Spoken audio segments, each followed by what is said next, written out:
Good evening and welcome to Sunset News this Monday evening. As always, we bring you news, community stories, economics, weather and sports.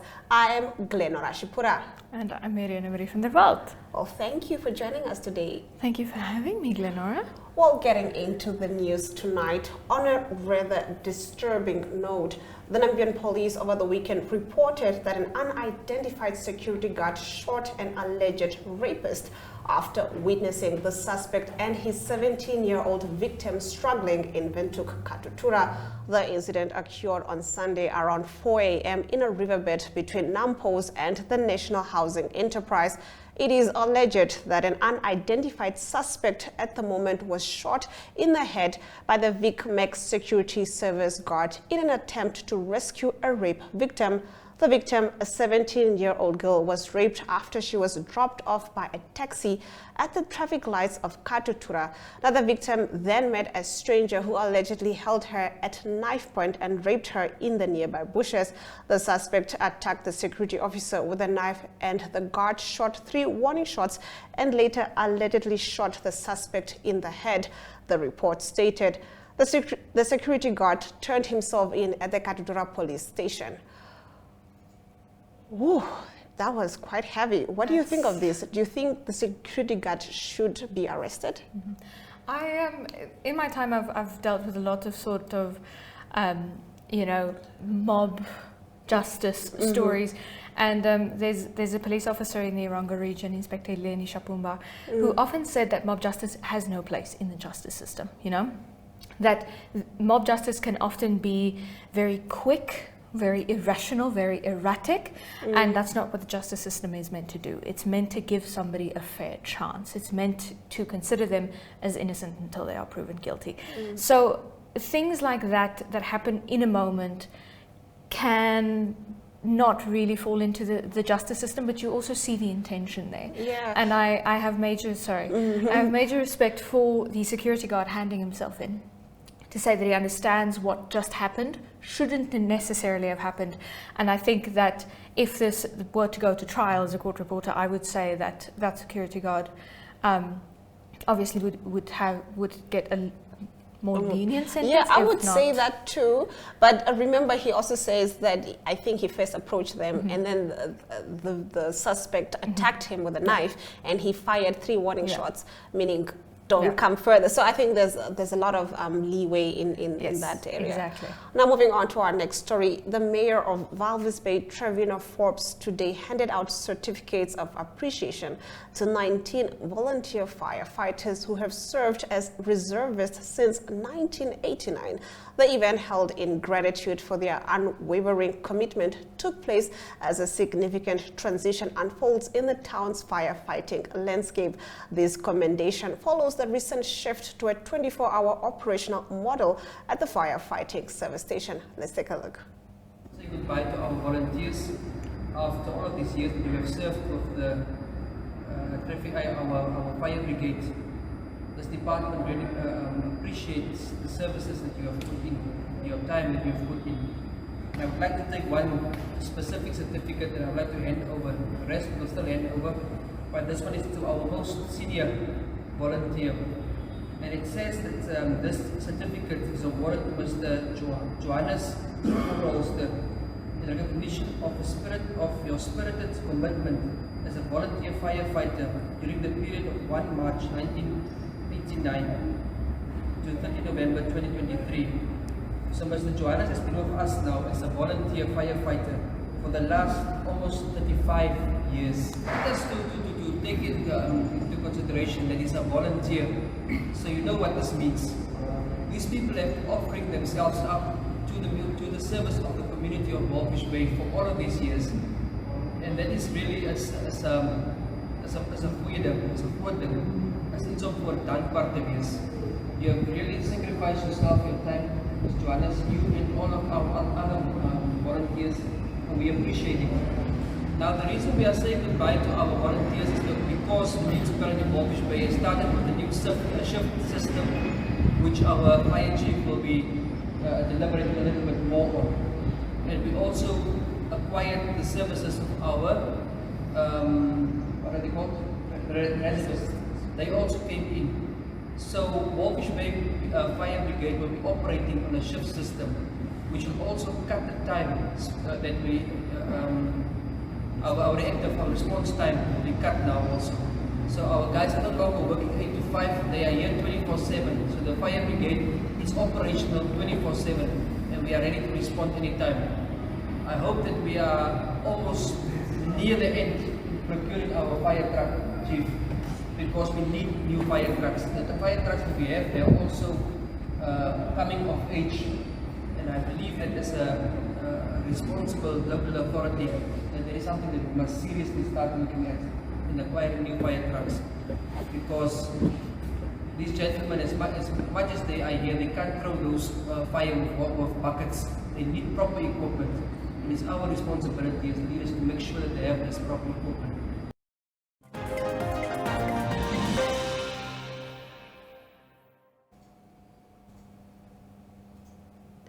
Now, what are your thoughts, especially in regards to volunteers and that volunteer for firefighters? What are your thoughts in regards to that? I think in Namibia especially, we have a very big problem with shacks being very, very close to each other. So if in the informal settlements, which make up, you know, the residences of most of our population, it's very important that we intervene quickly. So I think Walvis Bay is really one of those towns where there's this really strong sense of community, and that's what I think makes it work. That's what compels people to volunteer for such services. So a very, very important service there, and I think also very important that they get recognition for the help that they are giving to the municipality. And I think also in Walvis Bay, firefighting is a little bit more advanced than it may be in some other areas of the country. Walvis Bay has a fire alarm that sounds when there is a fire in town. Yes. Yeah. And obviously here you can see they're making really, really big, really important strides to getting a 24-hour service, for example. Things like that will really, really make a big difference in livelihoods. Walvis Bay obviously notoriously had the Twalaloka fires in 2020. So I think that served as a blueprint for how Walvis Bay can improve. Yeah, I think so too. And what you said, like the fact that they have a strong sense of community, people in the community can assist, whereas let's say the firefighters are a bit far. You know what I mean? Yeah. So I like that initiative. Now, getting into our next story, Deputy Prime Minister Netumbo Nandi-Ndaitwah said that the government had spent $9 million in assisting flood-affected regions earlier this year. Nandi-Ndaitwah revealed these figures today during a press briefing at State House. Let's get into it. We have to mention to our president that as much as Umsatu was affected by flood, no community was affected, but communities were affected in those three regions of Oshana, Ohangwena, and Ozambezi region. Subsequently, in order to help with flood relief program and also to relocate some of the people, an amount of 9 million was spent. In Oshana region, a total of 568 households were affected, and 277 people were evacuated to safer places. For a period of 3 months they were there. And coming to Ohangwena region, 2,530 households were affected, and 422 people were relocated to temporary locations where they stayed for a period of 3 months. And in Ozambezi region, a total of 412 households were helped, as well as some school programs for a period of 4 months. So this is how we have handled the flood that has affected us at the beginning of the year.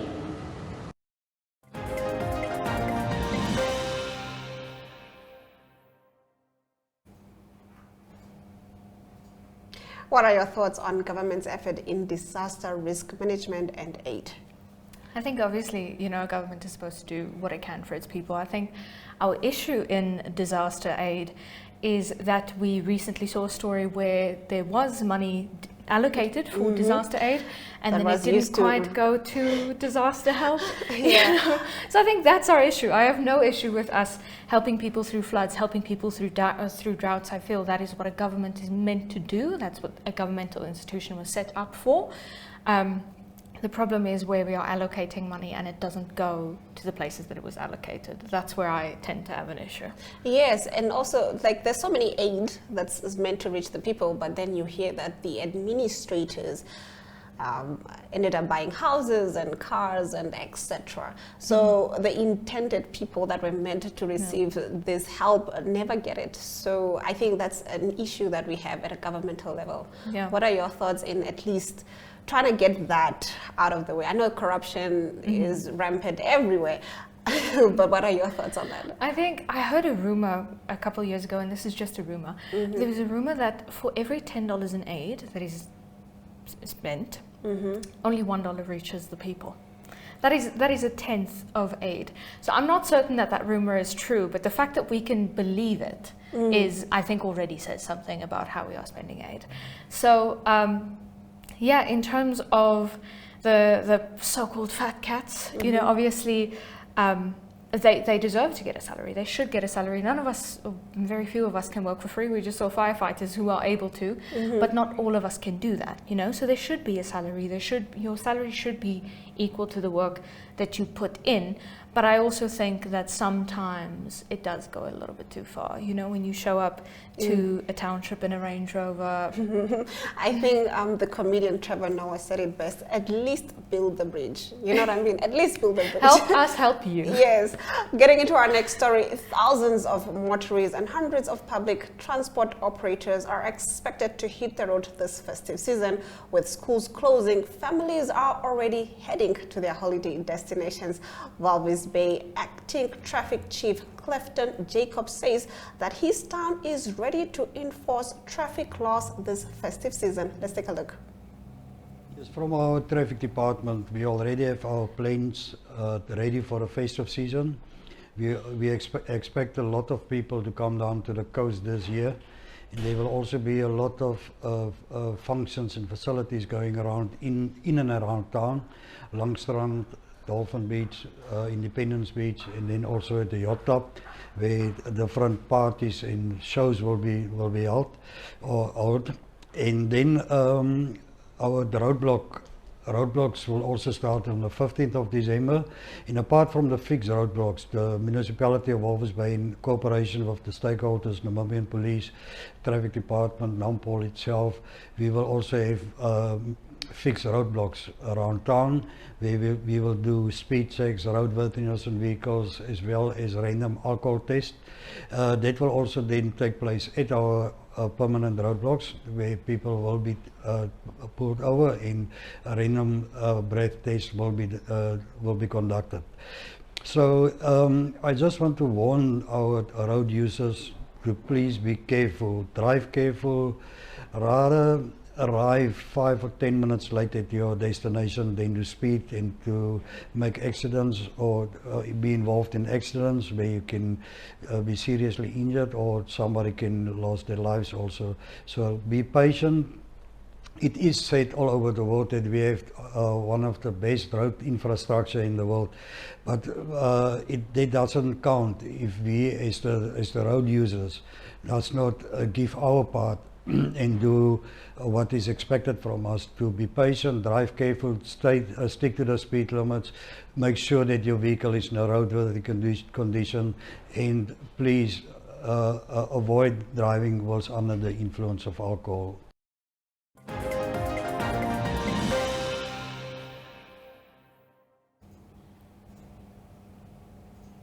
Now, I would say kudos to Walvis Bay for gearing up for the festive season, which is usually a high accident period. What are your thoughts on the contribution to this? I think obviously the big one is alcohol. Let's Yes. let's address the elephant in the room. The big one is alcohol. We as Namibians, if drinking beer were an Olympic sport, we'd be up there. Well, we might be winning gold medals. Silver, we were said to be the second biggest Yeah, consumer of beer. a couple of Exactly, years and ago. we're second to Prague, I think. I think in the Czechoslovakia. Czech Republic, Exactly. yes. So if drinking beer were an Olympic sport, we'd really be Christine Bormann over there. So obviously alcohol is a big one. Speeding, just people getting agitated, ready to get to their destinations.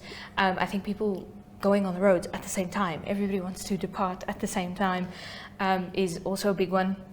But interesting to note, we have been making strides. The road accident fund. Yes. Yeah.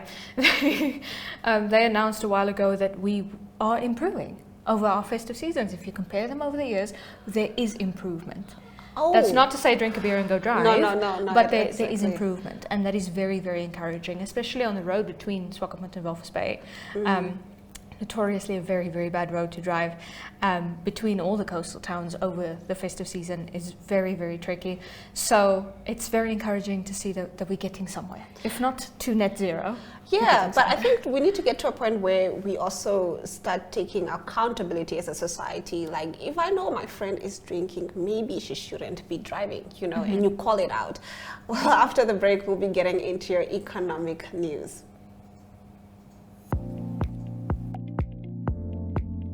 Newsprint Namibia is a web offset printing operation that specializes in the printing of newspapers and commercial inserts. We are the leaders in our industry with the highest quality print work and the shortest turnaround time from computer to print and delivery anywhere in the country daily. Newsprint was established mainly as a newspaper print company, but had to diversify its business to do commercial printing as required in the market. We print commercial inserts previously printed in South Africa in the shortest possible time. We, as an organization, also started printing workbooks for our education system and will also print textbooks for the Namibian market. For more information, please contact print@newsprint.com.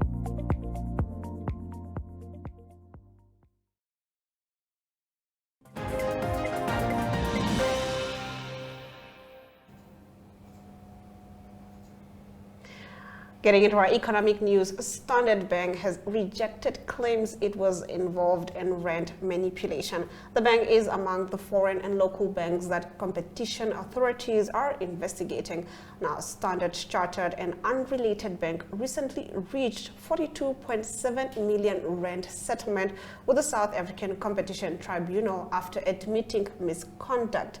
Standard Bank has rejected claims that it has been involved in rand manipulation, labeling the allegations as false and inaccurate. Now, if it quacks like a duck, what's that saying? If it quacks like a duck, it's probably a duck. Yeah. I mean, I'm not saying anything, but you know what I mean. Yeah. I think those are big allegations. Those are very big and I've allegations. never claimed to be an economics expert. I could barely complete the square in high school, so I'm gonna sit this one out. I think, call your sources, We don't know show what us it what is. you've Yes, got, yeah. and then we can decide accordingly. But those are really big allegations. Yes, they are quite big. Now, getting into our next story, the United Kingdom's Prime Minister Rishi Sunak, speaking at an investment summit, stated that Britain is placed to be the best place for business. Let's get into that. PwC's survey this year of thousands of global CEOs rated the UK the most attractive investment destination in Europe. Like Tata, BMW, and just last week Nissan, investing billions into automotive and electric vehicle manufacturing. Or Microsoft, announcing today £2.5 billion for critical AI infrastructure, in addition to all the leading AI labs who already have their European offices. And I believe that allowing you to keep more of the return on your capital, our country becomes more competitive as a place to invest, grow, and create jobs. And make no mistake, we are cutting taxes. Not only do we have the lowest corporation tax rate in the G7, last week we announced that we would make full expensing permanent. That means you can write off the cost of many capital investments in full. Our new high potential individual visa means that if you're a young person who's graduated from a global top 50 university, you can just come to the UK and stay here with your family for 2 years to just explore, work, study, invent. Nothing like that exists anywhere else in the world.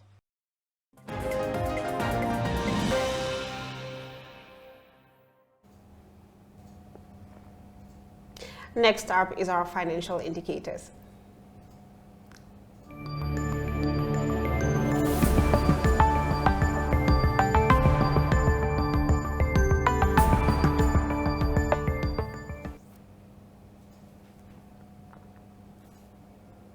The Namibian dollar trades against the British pound at 23.56, against the euro at 20.44, against the US dollar at 18.69. 2 Namibian dollars and 61 cents gets you 1 Chinese yuan.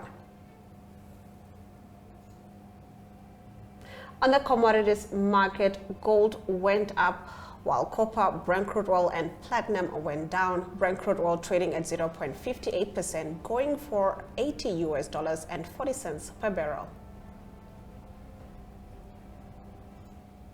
After this short break, we'll be getting into your international news.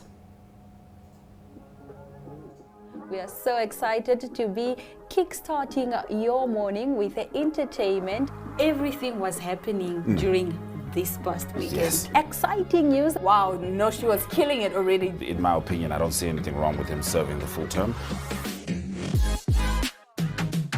As well as keeping you informed on the issues that you need to know happening in and around our country.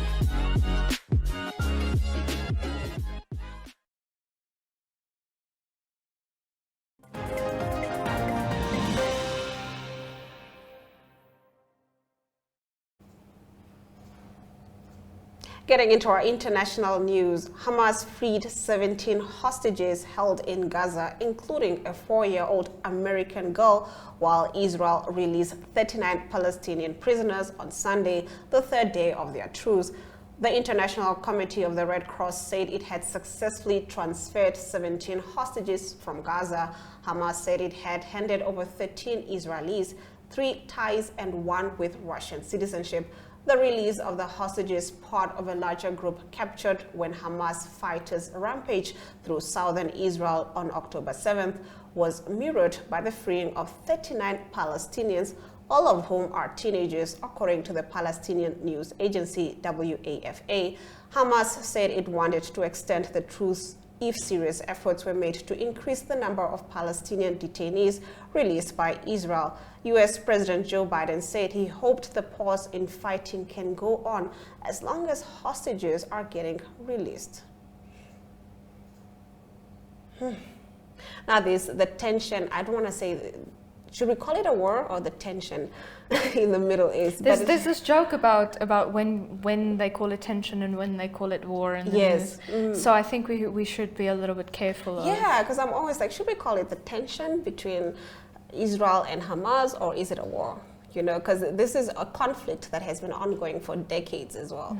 It obviously was sparked recently, but it has been a conflict, an ongoing conflict for decades. So it's always like, I'm not so sure how to approach it. But I think this is a step in the right direction, would you say? I'm happy for anything we can get in this. I've been keeping an eye on this. I think any kind of conflict between two territories, so to speak, is a very hopeless situation for the rest of us, you know. And as much as we make fun of people on Instagram talking about, you know, help Palestine, help whoever, I think that's the best that they can do in that moment. You know, it's a very, very helpless situation for the rest of us looking on. I think all of us hopes for the best for other people, and seeing other people going through that and not being able to help is a very tough one for a lot of people. Yeah, and especially in this particular instance where there's the number of especially kids that have died is really, really high. Well, after this short break, we'll be getting into your weather predictions.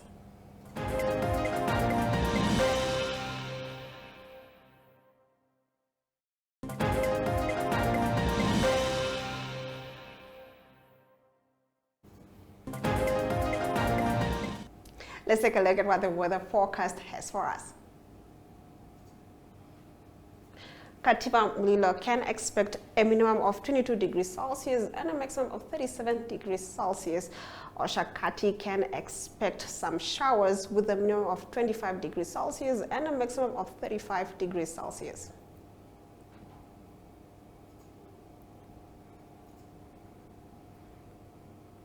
Hendy's Bay will also be expecting some rain with a minimum of 17 degrees Celsius and a maximum of 21 degrees Celsius. Rehoboth will also be expecting some rain with a minimum of 24 degrees Celsius and a maximum of 35 degrees Celsius. Let's take a look at the sporting desk.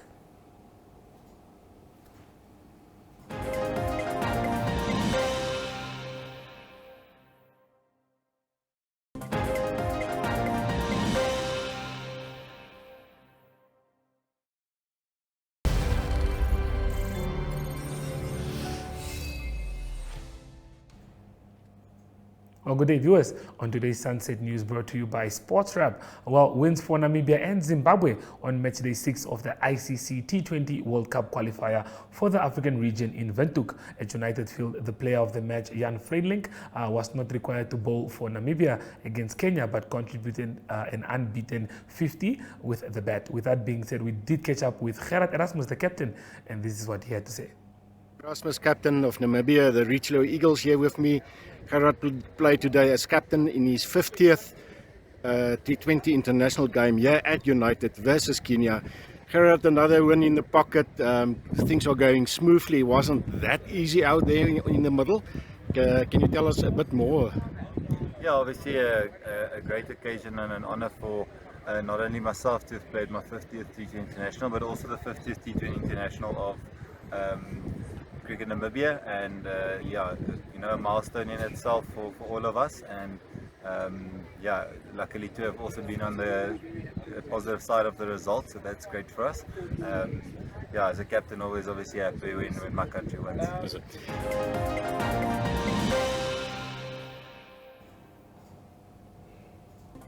And with that, we've come to the end of our broadcast. Thank you so much, Irene, for joining us this lovely Monday morning. Thank you so much for having me. From me, Glenn Rashipura, until next time.